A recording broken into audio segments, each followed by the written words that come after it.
wabil khusus segenap pengurus Masjid Al-Muhajirin yang semoga pengurusnya dan jamaahnya selalu dalam naungan rahmat barokah perlindungan serta bimbingan Allah Subhanahu wa taala. Amin.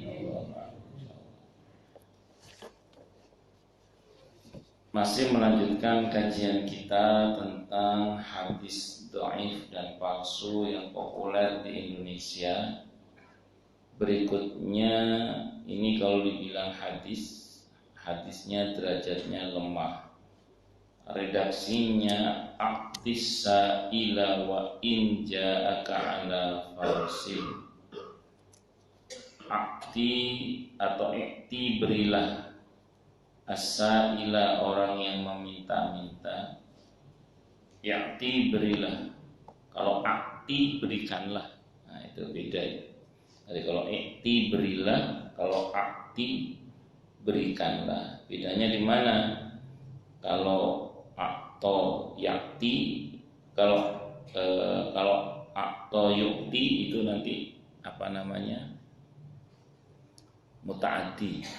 Jadi fi'il aktif yang membutuhkan maf'ul secara langsung. Nah, tapi kalau yakti itu dari kata atoya yang berarti atoya berarti memberi. Jadi kalau ikti berilah, kalau akti berikanlah. Itu. Kayak idrib pukullah, kalau adrib pukulkanlah. Itu.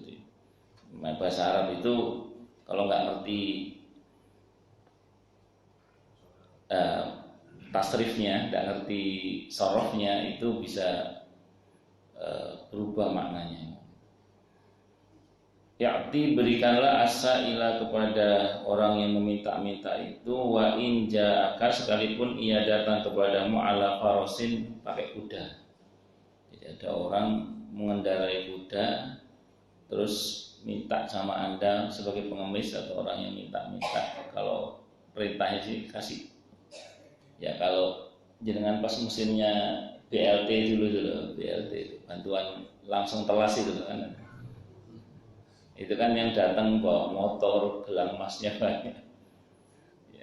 Ya udah kasih aja, kalau dia minta kasih aja. Ini perintah dalam riwayat ini. Kalau dibilang hadis apa tadi? Lemah. Kalau dibilang hadis. Ini diriwayatkan oleh Al-Khalal. Beliau berkata, telah menceritakan kepada kami Abdullah bin Ya'qub dan telah menceritakan kepada kami Muhammad bin Abu Ya'qub Al-Karmani, telah menceritakan kepada kami Asim bin Sulaiman dari Zaid bin Aslam, dari Atha bin Yasar, dari Abu Hurairah radhiyallahu anhu secara marfu'. Hadisnya sebenarnya marfu' itu terangkat sampai ke Rasulullah Muhammad sallallahu alaihi wasallam. Sisi cacatnya adalah Abdullah bin Ya'qub, orang yang lemah sebagaimana dikatakan oleh Az-Zahabi. Terus jazakallahu khair. Terima kasih ya. Nah, baik, saya mau terangkan begini. Kalau ini sependek yang saya pahami ya, terhadap orang yang meminta itu prinsipnya adalah wa ammasa'ila fala tanhar. Nah, itu prinsip itu. Kalau ini kan katanya dhaif, kalau dhaif kita kesampingkan dulu misalnya gitu ya. Tapi prinsip dalam Islam itu adalah wa ammasa'ila fala tanhar. Maka orang yang meminta-minta itu jangan dibentak. Itu prinsip dasar dulu. Jadi kalau mau kasih dan jangan setai dengan cacian. Masih muda, wah, minta-minta, nih 1.000 aja. Nah, tidak boleh. Nah, jadi tidak boleh dibentak. Wa ammasa'ila fala tanhar. Mending qaulun ma'ruf wa maghfiratun khairun min sadaqati yatba'uha ada. Jadi perkataan yang baik dan maaf ya itu lebih baik daripada ngasih sambil menghina atau menyakiti dari itu. Itu satu. Jadi yang penting wa ammasa'ila fala tanhar. Orang yang meminta-minta itu sendiri dalam pandangan hukum Islam itu kalau dijadikan sebagai profesi itu haram, tidak boleh. Jadi orang yang menjadikan meminta-minta sebagai profesi, padahal tidak ada udzur syar'i untuk dia meminta-minta, maka itu haram, tidak boleh. Bahkan ancamannya nanti menghadap kepada Allah dalam keadaan sebagian mukanya berdaging, sebagian tidak berdaging. Nauzubillah. Ini kalau menjadikan meminta-minta sebagai profesi.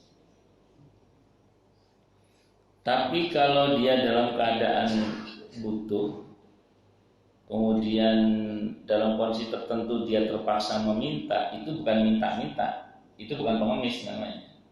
Jadi dalam dia minta pertolongan, dan itu tidak apa-apa kalau yang itu. Jadi kondisi di mana dia tidak mampu, kemudian dia terpaksa minta, bukan meminta-minta, terpaksa minta, itu tidak apa-apa. Ya Pak, saya mohon maaf, lagi butuh buat makan hari ini, daripada saya ngutang, saya minta aja lah misalnya. Tapi memang betul-betul tidak mampu dia, artinya dalam kondisi tidak mampu. Dan kemudian akhirnya dia terpaksa minta, kalau itu tidak apa-apa. Itu terpaksa minta itu tidak apa-apa. Nah, yang dipuji dalam Al-Quran, yang di Al-Baqarah ayat 273 itu adalah orang yang miskin, dia kuat menjaga kehormatan dirinya, sehingga dia berpantang untuk meminta-minta. Dan kalaupun terpaksa dia meminta, mintanya enggak maksa. Nah, itu yang di Al-Baqarah ayat 273.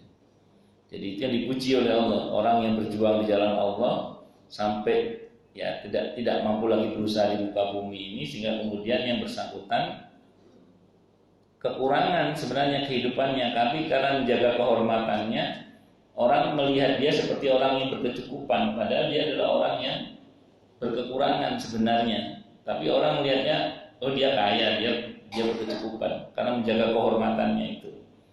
Nah, dia tidak mau minta-minta, tidak mau menampakkan kesedihannya. Itu yang 273 itu. Dipuji oleh Allah orang seperti itu. Dan kalaupun terpaksa meminta, dia mintanya enggak maksa. Mintanya enggak maksa.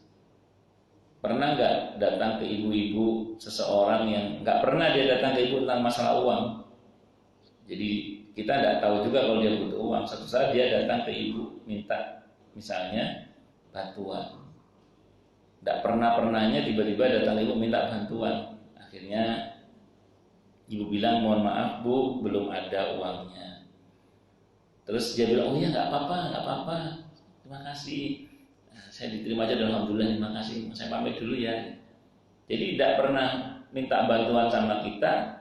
Sekalinya minta bantuan kita tidak kasih, dia tidak maksa. La yas'alunan nasa ilhafa. Nah ini orang yang dipuji oleh Allah. Tapi ada juga kan orang yang maksa kan? Datang sama kita bilang maaf Bu, memang langganan datang, wajahnya udah kelihatan. Nah begitu datang kita tolak, maaf Bu, tidak ada, untuk itu tidak ada. Jadi saya lagi ada butuh. Apa jawabannya? Masa sih nggak ada? Iya Bu, saya lagi butuh ini. Masa nggak ada? Kemarin kan habis jual mobil. Kok tahu aja gitu. Dan pokoknya intinya pokoknya apa? Yang bersangkutan ini iya maksa. Jadi kalau maksa begitu itu gak dipuji oleh Allah. Kalau yang maksa-maksa itu. Pernah ngalami gak dipaksa-paksa itu? Masa sih gak ada. Masa sih gak ada. Itu bicara terus. Nah ini yang begini ini tidak termasuk yang dipuji dalam Al-Quran. Yang di Al-Baqarah 273 itu.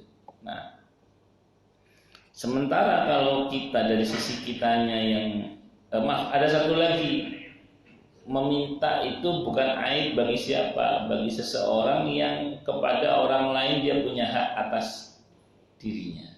Jadi seseorang yang meminta kepada orang lain yang dirinya itu punya hak di dalam harta orang yang dia minta itu. Contoh, istri ke suami. Jadi istri ke suami itu minta itu tidak apa-apa. Kenapa? Karena dalam harta suami ada hak istri. Ya masa mau minta ke suami tetangga kan tidak mungkin. Yang minta ke suaminya sendiri. Nah, jadi istri minta kepada suami itu ada hak dan bukan aib itu. Nah, termasuk yang bukan aib adalah suami minta ke istri itu juga bukan aib sebenarnya. Cuman ada catatan di situ. Di dalam harta istri tidak ada hak suami sebenarnya. Makanya kalau ibu-ibu dan bapak-bapak baca fikih sunnah Said Sabiq, di antara yang tidak berhak menerima zakat adalah istri oleh suami. Kenapa? Karena suami wajib menafkahi istri. Nah, di antara yang berhak menerima zakat itu adalah suami oleh istri. Kenapa? Karena di dalam harta istri, karena istri tidak ada kewajiban menafkahi suami. Dasarnya mana? Abdullah bin Mas'ud radhiyallahu anhu. Ketika suatu saat beliau bilang kepada istrinya ketika mau bagi-bagi zakat. Jadi Abdullah bin Mas'ud ini istrinya pintar cari duit. Nah, Abdullah bin Mas'ud ini enggak terlalu pintar cari duit lah. Kan beliau ulama terus kemudian pejuang. Ya sekalinya dapat sih gede, sekalinya dapat, tapi saat itu mungkin lagi nggak ada uang lah. Yang nggak ada job. Yang pintar cari duit istrinya. Istri itu pintar cari duit. Nah suatu saat pada saat istrinya mau bagi-bagi zakat, kata Abdullah bin Mas'ud radhiyallahu anhu, kamu ya orang melulu yang dibagi, ya aku suamimu sama anakmu ini dibagi zakat. Kata istrinya memang boleh suami menerima zakat istrinya. Kata Abdullah bin Mas'ud boleh. Enggak, saya tak lapor sama Nabi dulu. Lapor sama Nabi SAW sampai di Nabi kata beliau boleh. Betul Abdullah bin Mas'ud boleh. Nah, jadi di antara yang berhak menerima zakat adalah suami. Ya, tapi kalau suami menerima zakat dari istri itu ya ngenes gitu. Mending dikasih santunnya aja Bu ya. Kalau punya suami jangan kasih zakat, santuni saja. Karena bukan nafkah juga soalnya gitu. Nah, kemudian tidak termasuk aib juga kalau orang tua minta kepada anak, itu bukan aib. Orang tua minta sama anak itu bukan aib. Kenapa kok bukan aib? Ya karena orang di dalam harta anak itu ada hak orang tua. Di dalam harta anak ada hak orang tua. Apalagi kalau anak laki-laki. Nabi sampai ngomong anta wa maluka li abika, kamu dan hartamu punya bapakmu. Itu kan dalam satu hadis ada dalam fikih sunnah Said Sabiq, ada seorang anak laki-laki datang kepada Nabi SAW. Dia bilang, ya Rasulullah, ayahku mengambil hartaku tanpa seizinku. Kata Nabi, panggil bapakmu. Al-Qamakal panggil bapaknya. Ditanya, betul kamu ngambil harta anakmu tanpa seizinnya? Benar ya Rasulullah. Itu karena yang bersangkutan kawaya tapi paulid. Jadi anaknya ini kawaya tapi apa? Paulid. Hakku nggak pernah dikasih, maka aku ambil hakku pada hartanya tanpa seizin yang bersangkutan. Nabi langsung mengarah ke anak muda itu sambil berkata, anta wa maluka li abika, kata. Kamu dan hartamu punya bapakmu, kata. Jadi bapaknya nggak disalahin, malah saya anaknya itu. Makanya anak laki-laki itu milik ibunya atau milik orang tuanya. Tapi ada lanjutannya, jangan sampai dengan dalih milik ibunya demi ibunya lantas kemudian mendolimi istrinya. Tidak boleh. Demi orang tua dolim sama istri tidak boleh. Lebih-lebih demi istri durhaka sama orang tua itu lebih tidak boleh lagi. Lebih nggak boleh lagi. Jadi saya ulang ya, nggak boleh demi orang tua lantas dolim kepada istri. Apalagi sebaliknya, demi istri durhaka pada orang tua itu lebih nggak boleh lagi.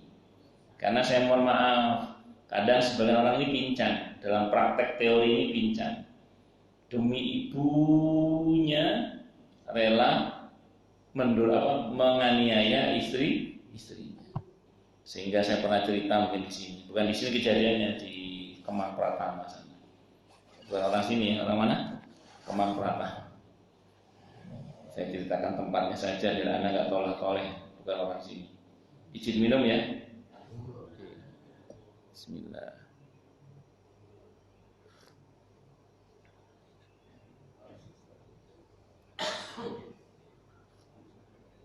Alhamdulillah. Mumpung masih panas, Pak. Ini kan ustadznya ada dua, nggak dikasih gitu. Lagi saum kan? Lanjut ya, saya ulang ya. Jadi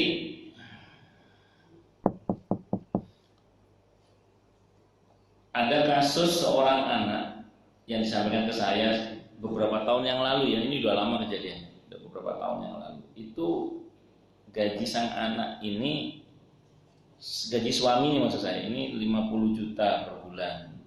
Itu beberapa tahun yang lalu ya, udah lama. Udah 10 tahunan yang lalu lah pertanyaannya. 10 tahun yang lalu gajinya kira-kira berapa? 50 juta per bulan kira-kira. Nah, tinggalnya, kebayang nggak tinggal di Kemang Pratama, istrinya itu per hari dikasih 50 ribu. Gaji 50 juta, istrinya per hari dikasih berapa? 50 ribu. Itu punya anak loh, itu punya anak. Saya mau tanya sekarang, untuk wilayah Bekasi kota, gaji 50 juta, istri kasih 50 ribu itu kurang apa kurang? Kurang. 50 ribu per hari itu kurang, kayak utangnya deh. Nah, karena kurang, si istri ini mintalah ke suaminya, mas kurang ini mas. Kan pasti kurang kan, ini kurang, ada kurangnya ya, beli ini beli itu macam-macam. Apa kata suaminya? Kamu kan punya orang tua, minta aja sama orang tua kamu kan kaya. Wah, ini orang lanang itu disunat mana ini? Minta disunat lagi nih. Dan kenapa? Karena yang bersangkutan ini kan suaminya. Nah, sementara ternyata usut punya usut, yang bersangkutan ini ya demi ibunya sampai bersikap begitu kepada istrinya. Padahal Qur'annya bilang di At-Tolak ayat 7 itu, At-Tolak ayat 7. Fal yunfiq du sa'atin min sa'atih. Hendaklah orang yang memiliki kelapangan rezeki itu memberikan nafkah berdasar pada kelapangannya. Wa man qudira alaihi rizquhu falyunfiq mimma atahullah. Dan siapapun yang disempitkan rezekinya oleh Allah, hendaklah dia memberikan rezeki nafkah berdasarkan apa yang Allah berikan kepadanya. La yukallifullahu nafsan illa ma ataha. Allah tidak bani orang kecuali berdasarkan apa yang Allah berikan kepadanya. Terus wasaya ja'alullah ba'da usrin yusra. Dan Allah akan jadikan setelah kesulitan itu kemudahan-kemudahan. Jadi kalau suami lagi lapang, berikanlah nafkah berdasar pada kelapangannya. Kalau suami lagi sempit, istri nggak boleh nuntut suami di luar kemampuannya. Itu rumus dalam Islam. Saya ulang ya. Kalau suami lagi lapang, hendaklah ngasih nafkah berdasarkan pada kelapangannya. Tapi kalau suami lagi sempit, istri dilarang menuntut suami di luar kemampuannya. Jelas ya? Nah, itu seperti itu. Makanya saya ulang sekali lagi, bukan hanya boleh, harus anak berbakti pada ibunya itu harus. Tapi jangan sampai demi ibu durhaka kepada mendolimi istri. Lebih nggak boleh lagi demi istri durhaka kepada orang tuanya. Itu seperti itu. Nah, termasuk yang bukan aib juga sebenarnya adalah saudari-saudari perempuan kepada saudara laki-lakinya. Nah, tapi dengan catatan selama mereka belum punya suami. Nah, selama memang mereka belum punya suami, dan yang kedua selama memang apabila orang tua laki-lakinya, ayahnya maksud itu sudah tidak mampu lagi memberikan nafkah kepada anak perempuannya. Karena yang paling bertanggung jawab terhadap anaknya itu pertama ayahnya, bukan saudaranya. Nah, ketika sudah menikah, yang paling bertanggung jawab siapa? Suaminya. Nah, ini kapan hari itu ada orang yang konsultasi ke saya, dia laki-laki punya saudari perempuan, kakaknya. Saudari perempuannya ini sudah punya suami, bukan orang miskin, walaupun bukan orang kaya banget, tapi bukan orang miskin, artinya dia punya suami yang berada, artinya yang mau bekerja, yang ada penghasilannya. Terus kemudian dia juga punya anak laki-laki yang juga bekerja, tapi masih sering dengan sengaja minta ke adik laki-lakinya, kamu kan adik saya kan kakak perempuan kamu, aku punya hak atas harta kamu kan harus berbuat baik sama aku. Wah, itu mbak Mon itu juga dicatut lambe ini. Nah, kenapa? Dia sudah punya suami yang bukan orang miskin gitu loh. Sudah punya anak yang sudah bekerja juga. Itu dia sudah punya suami yang sudah bukan orang miskin lah, walaupun bukan orang kaya, tapi juga dia juga sudah punya anak yang sudah bekerja, ini sudah bisa menafkahi ibunya. Ono sik nuntut adik lanang. Nah, adiknya laki kan punya istri kan ya. Akhirnya kan ngomel istrinya itu. Kalau ngomel, maksudnya ngasih pertimbangan ke siapa itu, ke suaminya. Dia itu sudah punya suami, Mas. Dia itu tidak apa-apa kamu ngasih kakak kamu, nggak apa-apa. Tapi kan udah terlalu sering ini. Udah terlalu sering. Terus mintanya neken pakai dalil itu loh. Pakai apa? Pakai dogma agama itu. Istrinya kan sebel juga. Terus kalau kakaknya minta, akhirnya suaminya ngasih. Kalau nggak ngasih nanti gimana? Oh, akhirnya bingung. Nah, di sini yang harus saya sampaikan, bahwa dalam kasus seperti ini harus jelas couplingnya. Nah, kalau saya secara pribadi misalnya gitu ya, ketika punya saudari perempuan, ya alhamdulillah, masya Allah, saudari perempuan saya punya suami semua. Ya, ketika mereka tidak punya suami, sedikit banyak ya saya harus membantu.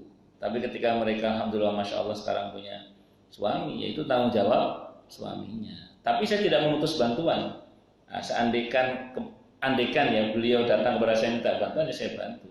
Tapi jangan model yang kayak tadi itu. Ya, tidak hanya maksa, bahkan ngancem.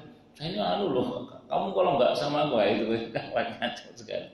Padahal dia punya suami yang tidak miskin, dia juga punya anak yang sudah bekerja, anak laki-laki lagi yang sudah bekerja. Bisa dimengerti ya, insya Allah ya.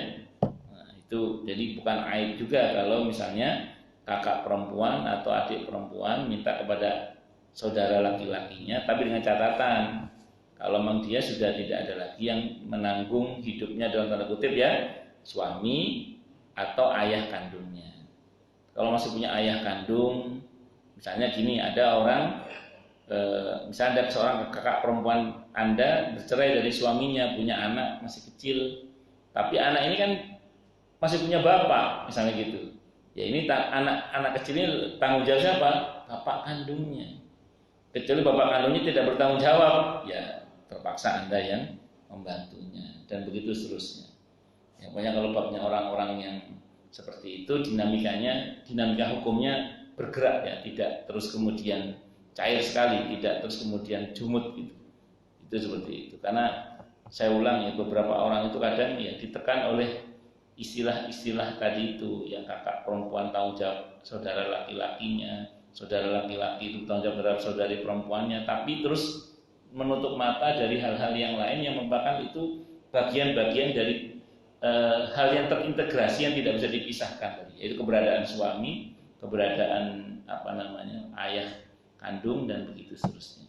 Wallahu a'lam bishawab. Itu seperti itu terkait dengan perihal meminta. Nah, sekarang dari sisi kitanya yang memberi. Sekarang yang mau kita beri apa dulu? Kalau ada orang minta apa dulu? Kalau orang yang minta ini misalnya adalah orang yang tidak masuk dalam kriteria mustahik zakat, jangan dikasih zakat, tapi kasih sedekah biasa, infak biasa. Tapi kalau orang yang datang ini adalah orang yang memang menjadi mustahik zakat, boleh kita ambilkan dari zakat kita. Saya sering tanya orang, ini contoh. Ada ditanya orang, Ustaz, saya ada saudara ini anaknya mau masuk sekolah, butuh biaya. Nah, dia ini miskin, Ustaz, orangnya, kakak saya kata dia. Boleh nggak Ustaz saya ambilkan dari zakat saya? Saya jawab boleh. Asalkan dia miskin apa ya? Boleh. Ada orang nanya ke saya, Ustaz, saya punya besan saya ini orangnya miskin, bla bla bla. Boleh nggak Ustaz saya ambilkan zakat dari zakat mal saya? Saya jawab boleh. Kenapa? Karena dia mustahik. Jadi kalau mustahik, ya silakan dikasih dari uang zakat. Tapi kalau dia bukan mustahik, misalnya dia orang biasa, bukan mustahik, orang ya maaf, menurut saya dia dibilang miskin nggak miskin juga, cuman nggak tahu gimana ceritanya, memang kebiasaannya hobinya memang ngutang, misalnya gitu, memang apa ngutang. Ya, sehingga terus kemudian ini gimana Ustaz, apakah boleh kita ambilkan dari zakat kita? Tunggu dulu yang begitu itu. Nah, jangan-jangan dia ini bukan mustahik. Jadi kalau bukan mustahik tidak boleh menerima bagian dari zakat. Jadi jangan keluarkan dari zakat kita. Nah, jadi sering orang nanya begitu ke saya terkait dengan apa tadi? Ada saudara butuh uang, dia miskin, boleh nggak saya kasih dari zakat saya? Kalau dari zakat, kalau dia mustahik boleh, nggak ada masalah. Wallahu a'lam bishawab. Baik, silakan yang mau tanya, protes, marah boleh. Masalah yang lain boleh, silakan. Kalau ada. Oke, monggo Pak.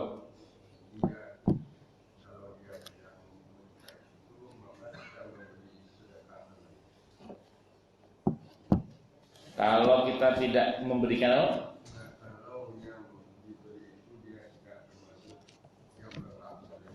Iya, boleh sedekah. Sedekah. Betul, sedekah. Kalau yang bersangkutan bukan mustahik zakat, maka kita berikan untuknya sedekah. Itu betul, tidak salah. Ada lagi yang lain? Silakan. Monggo. Cik, jangan namanya sinten namanya lupa lagi saya. Bu Yaya kan? Nama saya siapa? Toifa. Monggo. Saya bukan menghafal nama yang baik. Monggo.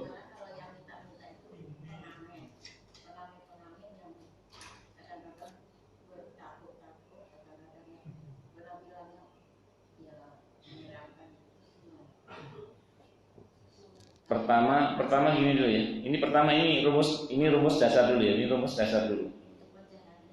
Ya, ini rumus dasar dulu. Ukurannya. Ukuran dermawan atau tidak dermawan itu tidak diukur dari apakah dia mau memberi pengamen atau tidak memberi pengamen, pengemis mau memberi pengemis atau tidak memberi pengemis, bukan itu. Jadi ukuran dermawan dalam Islam bukan apakah dia mau memberikan uang ke pengamen atau tidak, memberikan uang ke pengemis atau tidak, bukan itu ukurannya. Jadi kalau kita bareng sama teman, ada pengemis nggak dikasih, wah kamu pelit, bukan, itu bukan ukuran.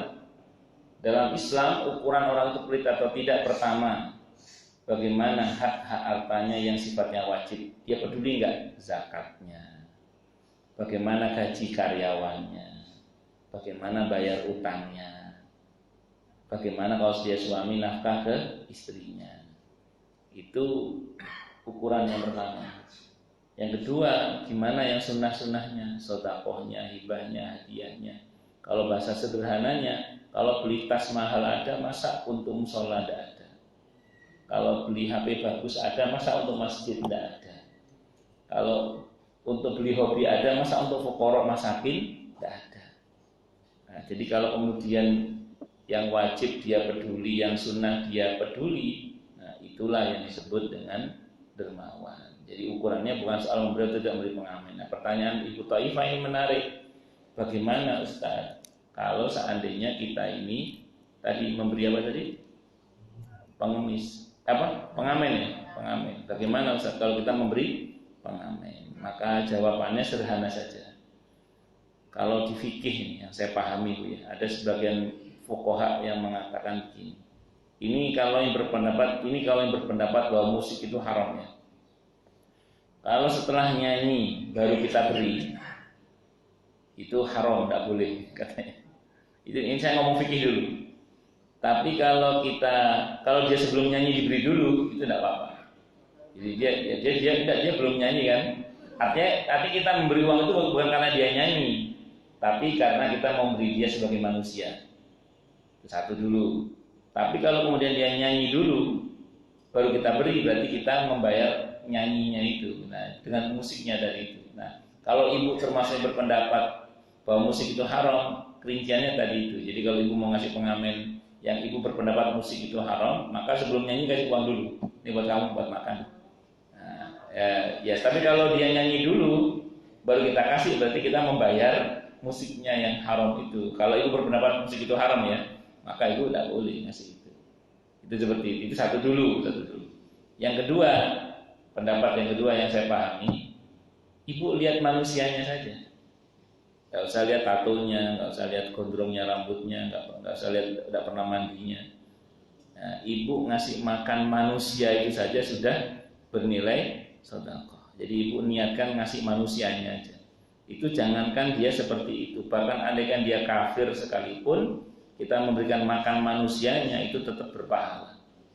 Nah, karena memberi makan satu manusia itu sudah berpahala. Jangankan manusia, mau ngasih makan anjing saja sudah bernilai sedekah yang luar biasa, apalagi ngasih makan manusia. Jadi lihat manusianya aja Bu ya. Saya niat ngasih makan manusianya. Kalau ibu mau memberi, Tapi kalau ibu ragu, aduh ini orang kok begini ya Allah, mohon maaf deh ya Allah, saya nggak ngasih dia deh, saya mau kasih yang lain aja yang lebih membutuhkan. Ini yang sering saya sarankan ya. Kalau Anda mengambil keputusan untuk tidak memberi pengemis, itu langsung dalam hati ngomong atau pengamen ngomong, ya Allah, mohon maaf saya nggak ngasih dia karena saya nggak seret, saya mau kasih yang lain saja ya Allah, insya Allah yang jelas-jelas lebih membutuhkan. Siapa yang lebih membutuhkan? Nanti hubungi Ustadz Zainal Darsi. Nah, itu orang itu. Nah, nggak kelihatan. Nah, itu orangnya, nah, itu Ustadz Zainal Darsi itu ahli berburu fuqara. Nah, nanti itu orang yang jelas-jelas membutuhkan, insya Allah. Nah, gitu ya Bu ya. Wallahu a'lam bishawab. Monggo yang lain silakan. Kalau ada. Kalau ada. Bisa dipahami teman-teman Bu Taifah? Bisa nggih? Nggih. Pokoknya intinya apa tadi Bu? Kalau mau kasih bismillah, lihat manusianya saja. Kalau Ibu nggak mau kasih dalam hati, ngomong ya Allah saya mau kasih yang lain saja lah, yang lebih membutuhkan. Nah, di antara yang membutuhkan itu para fuqara, masakin. Spesialis fuqara ya Ustaz delegasi. Nggih. Monggo Pak Yusuf.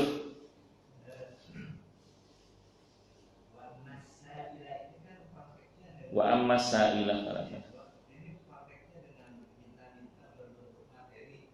Terus pertanyaan saya kan yang namanya minta itu bukan materi saja. Betul. Bisa berbentuk tenaga, bisa minta dinasihati, bisa jabatan, bisa pekerjaan, macam-macam.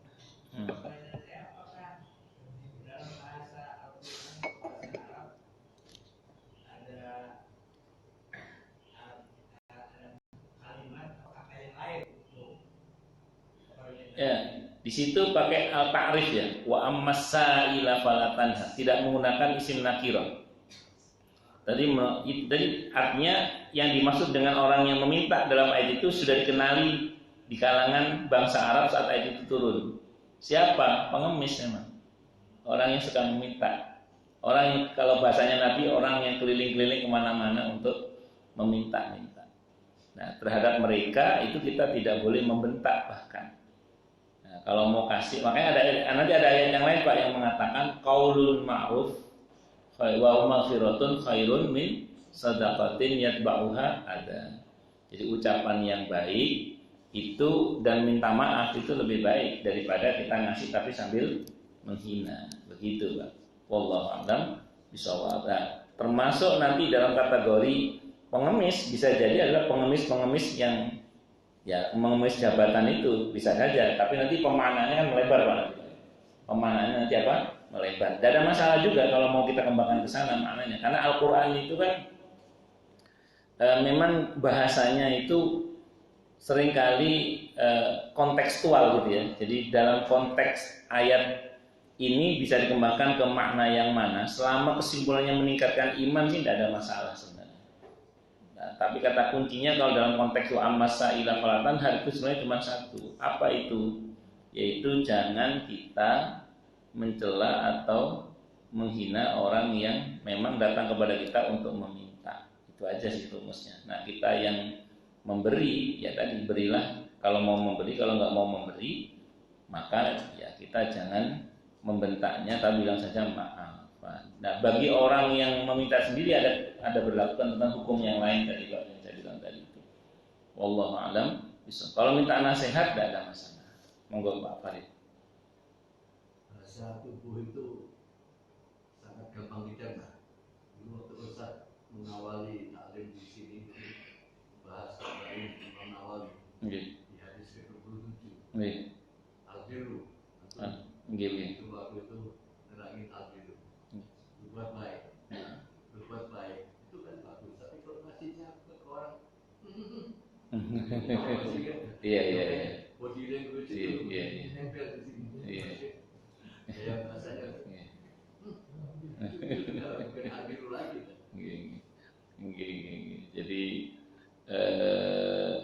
itu jadi husnul khuluq, albir husnul khuluq ya. Jadi kebaikan yang sempurna itu adalah baiknya budi pekerti ya. Jadi memang kebaikan kita itu akan sempurna nilainya di hadapan Allah kalau kita sertai dengan akhlak. Nah, ada anak yatim kita panggil, nak sini, uang buat kamu. Nah, terus ada lagi, sini sayang, aduh anaknya siapa, ibunya masih muda pada tua. Pokoknya akhirnya dikasih ini buat kamu ya, aduh anak pinter ya, soleh dah, ngaji. Nah itu yang kedua. Yang ketiga, anak miskin sini loh, nih duit dasar miskin loh, gitu. Itu yang pertama dapat pahala, standar pahala. Yang kedua, pahalanya plus sempurna itu. Kenapa? Karena pakai akhlak. Hati anak yatim dibesarkan, si miskin dibesarkan. Yang ketiga, alih-alih dapat pahala, malah dapat dosa. Kenapa enggak pakai akhlak malah menyakiti? Jadi betul Pak itu. Ada lagi yang lain silakan. Itu saat itu albirru husnul khuluq. Monggo yang lain silakan kalau ada. Kalau ada berarti jelas semua atau tidak jelas semua. Monggo Ustaz, terima kasih.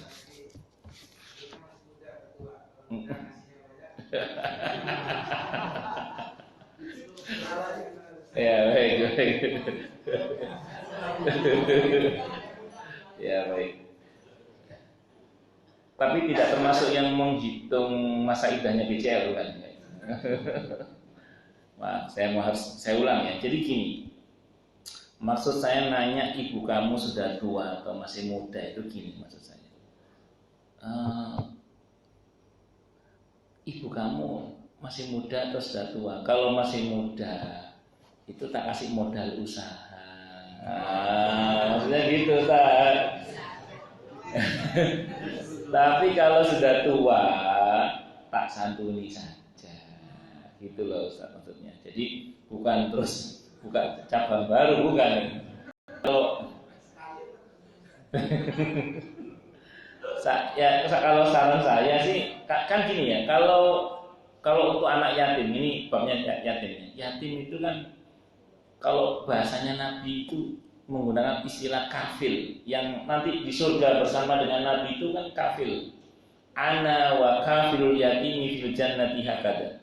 Nanti aku di surga sama kafilnya anak yatim itu. Kafil itu beda sama nyantuni. Ibu-ibu setiap bulan Ramadan bagi-bagi zakat, mengundang anak yatim ke rumah. Dengan bantuan per anak dapat 200.000. Itu kan BLT, bantuan langsung telas, langsung habis. Nah, itu nggak masuk dalam kategori kafil.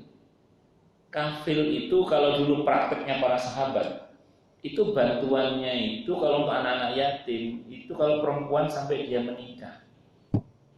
Kalau laki-laki itu sampai dia mandiri. Sahabat-sahabat Nabi dulu kalau masuk anak yatim itu gitu. Diasuh kalau perempuan sampai menikah, kalau laki-laki sampai mandiri. Jadi kalau kita cuma hanya sekali dua kali ngasih itu nggak masuk kafil.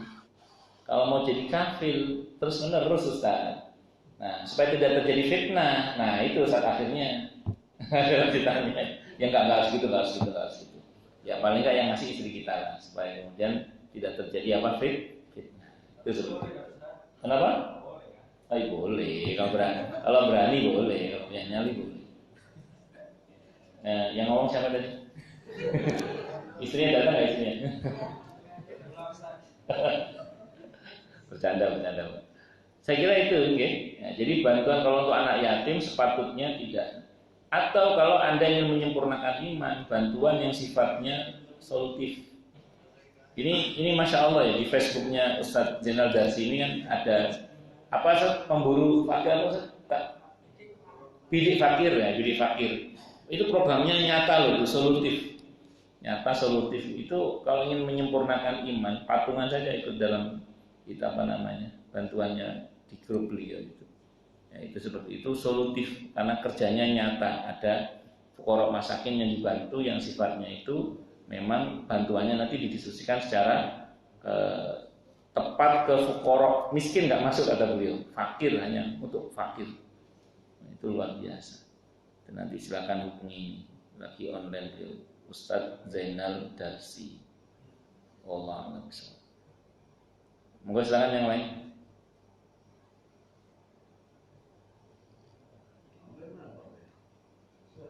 Nggih, monggo.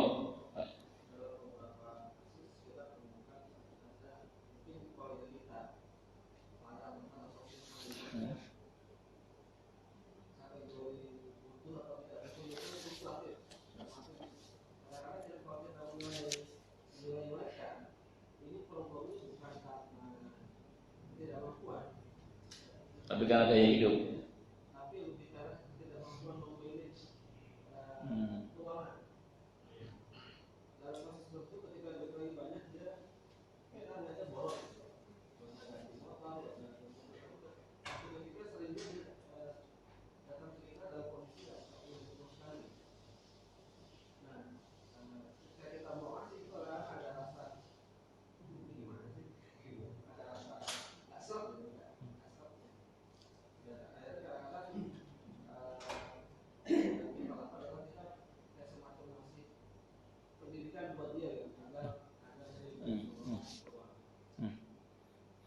Baik, rumus dasarnya sama Pak.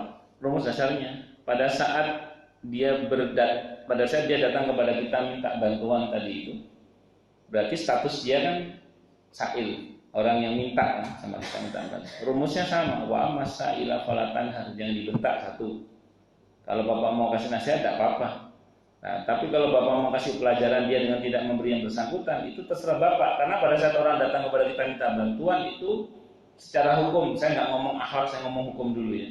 Itu Bapak punya dua hak. Pertama, hak memberi yang bersangkutan bantuan, atau Bapak tidak memberikan bantuan kepada bersangkutan dengan pertimbangan-pertimbangan tertentu. Cuman saya sering bilang ke banyak orang, pokoknya kalau kita memutuskan untuk tidak memberi, dalam hati niatkan, ya Allah saya mau kasih yang lain aja yang lebih membutuhkan, satu. Yang kedua, Bapak tadi berkata ingin ngasih pelajaran supaya yang bersangkutan itu ada punya rasa jerah terhadap gaya hidupnya yang nggak benar itu. Maka ya sudah, kalau memang itu yang terjadi silahkan, tidak ada masalah. Yang penting jangan dihina Pak, karena dia telah datang kepada Bapak untuk meminta bantuan. Saya kira itu Pak ya. Bapak kasih pelajaran dia nggak ada masalah, kasih pelajaran tidak ada masalah. Misalnya sekali waktu kita stop bantuan itu supaya dia lebih mandiri misalnya, atau sekali waktu kita ingatkan dia supaya dia jangan begitu terus. Yang penting bukan dalam konteks menghina, boleh Pak, tidak ada masalah. Silahkan. Itu seperti itu. Wallahu a'lam bishawab. Ada lagi yang lain silakan. Kalau ada. Cuman kan kadang gini Pak. Misalnya kita ini ada orang yang selama ini kita bantu. Begitu kita bantu, setelah kita izin tidak bantu lagi karena ada satu hal. Karena kan orang kan kebutuhannya beda-beda ya. Kebutuhannya apa? Beda-beda. Sehingga setelah kita ada kebutuhan, kita izin nggak bantu dulu deh. Itu kadang yang biasa kita bantu itu karena kebiasaan kita bantu. Akhirnya alih-alih mengingat jasa kita sebelumnya, kadang kita malah digempur habis dengan cara apa? Dihina-hina. Wah, saya itu medit lagi. Sekarang udah berubah lah, gak kayak dulu lagi. Padahal orang punya kebutuhan yang dinamis. Ya. Mungkin saat dia tidak membantu itu karena dia lagi ada kebutuhan yang lain. Orang kan kadang nggak ngerti kesulitan orang lain juga. Itu seperti itu. Kadang ada juga orang yang rutin membantu, terus orang yang dibantu itu keenakan sampai menekan yang membantu, seolah-olah akhirnya yang tertekan malah yang bantu. Pernah nggak ngalamin kayak gitu? Ya, kita sering bantu seseorang. Akhirnya yang dibantu itu merasa seolah-olah bahwa bantuan itu sebagai kewajiban dari yang membantu kepada dia, padahal itu bukan kewajiban. Akhirnya kalau datang terlambat apa yang diperbantukan, kadang menuntut untuk ya akhirnya yang membantu tertekan. Iya, jelas. Itu seperti itu. Kalau yang meminta kita kasih punya 2.000, ya terus ini. Nah, itu gimana temannya? Ya itu dia seul adab. Jadi orang yang sudah minta kita kasih masih mencela lagi. Ya itu seul adab orang seperti itu. Tidak benar itu. Hanya nggak boleh, nggak benar itu. Malah sekarang pengemis itu ada tarifnya Pak, pengemis itu. Anda mobil bagus, ada pengemis minta di kaca mobil, Anda turunkan, Anda kasih 500 rupiah. Kalau di daerah Caman dilempar itu mobil Anda Pak pakai uang koin itu. Ada yang model seperti itu. Padahal dia kan jadi pengemis pun sekarang ada tarifnya Pak. Ya 2.000 lah sekarang. Kalau 500 itu kadang masih ada yang masih ngomel kadang. Dia bilang, oh koinnya dilempar lagi. Jadi nah, itu nggak benar, nggak berakhlak. Oh gitu ya, bisa kesek. Atau pakai aplikasi scan.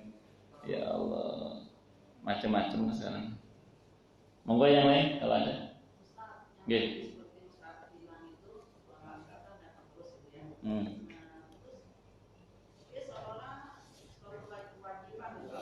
Akhirnya yang beri ya kayak tertekan gitu nih.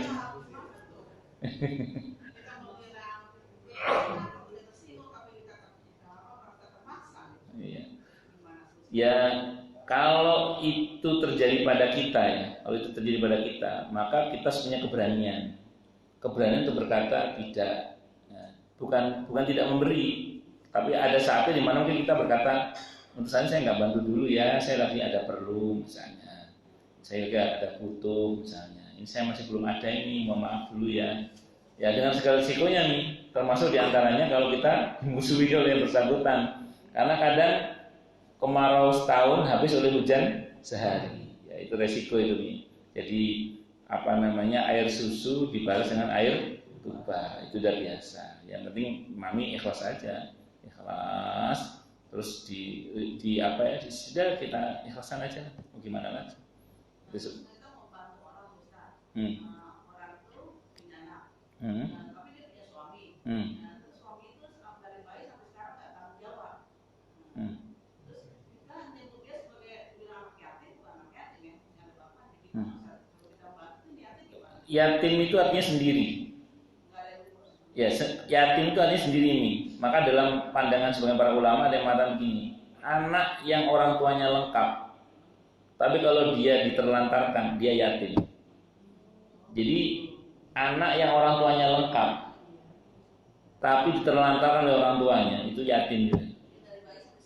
Iya, itu yatim namanya. Itu yatim. Yatim itu artinya sendiri. Yatim itu artinya sendiri.